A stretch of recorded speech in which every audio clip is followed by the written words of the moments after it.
Welcome to my channel in NH study. आज हम लोग ज़हीरुद्दीन उर्फ बाबर के बारे में कुछ जानकारी प्राप्त करेंगे। ज़हीरुद्दीन उर्फ बाबर मुग़ल साम्राज्य का संस्थापक और प्रथम शासक था।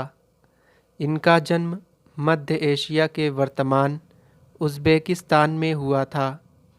यह तैमूर और चंगेज़ खान का वंशज था। मुंबई यान पद्यशैली का जन्मदाता बाबर को ही माना जाता है।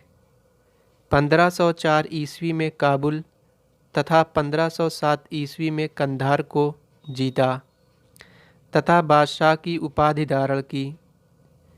1519 ईस्वी से 1526 ईस्वी तक भारत पर इसने 5 बार आक्रमण किया। 1526 ईस्वी में इन्होंने पानीपत के मैदान में दिल्ली सल्तनत के अंतिम सुल्तान इब्राहिम लोदी को हराकर मुग़ल साम्राज्य की नींव रखी। 1527 ईस्वी में खानवा, 1528 ईस्वी में चंदेरी तथा 1529 ईस्वी में घग्गर जीतकर अपने राज्य को सुरक्षित किया। 1530 ईस्वी में इसकी मृत्यु हो गई। बाबर का आरंभिक जीवन। बाबर का जन्म फरगना वादी के अंदीजान नामक शहर में हुआ था, जो अब उज़्बेकिस्तान में है। वो अपने पिता उमर शेख मिर्ज़ा, जो फरगना घाटी के शासक थे तथा जिसको उसने एक ठिगने कद के तगड़े जिस्म, मांसल चेहरे तथा गोल दाढ़ी वाले व्यक्ति के रूप में वर्णित किया है, तथा माता कुतलुग निगार खानम का ज्येष्ठ पुत्र था।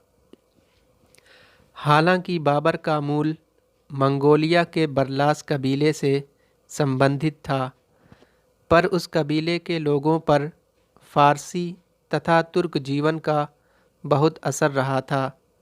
वे इस्लाम में परिवर्तित हुए तथा उन्होंने तुर्किस्तान को अपना वास स्थान बनाया।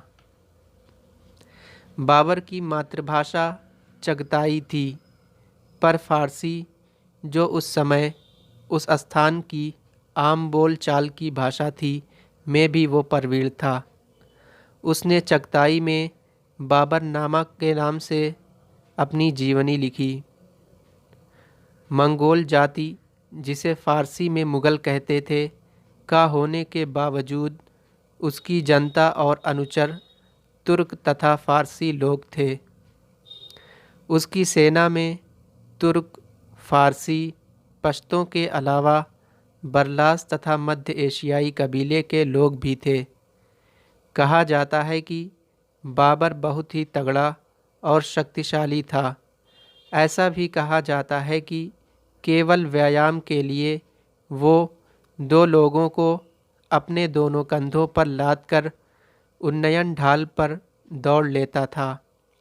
लोक कथाओं के अनुसार बाबर अपने राह में आने वाली सभी नदियों को तैरकर पार करता था।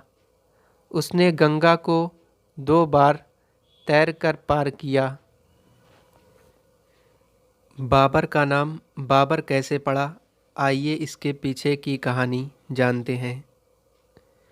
बाबर नाम पड़ने के कारण। बाबर के चचेरे भाई मोहम्मद हैदर ने लिखा है कि उस समय चगताई लोग असभ्य तथा असंस्कृत थे। तब उन्हें ज़हीरुद्दीन मोहम्मद का उच्चारण कठिन लगा। इस कारण उन्होंने इनका नाम बाबर रख दिया। उम्मीद करते हैं कि ये वीडियो आप लोगों को पसंद आई होगी।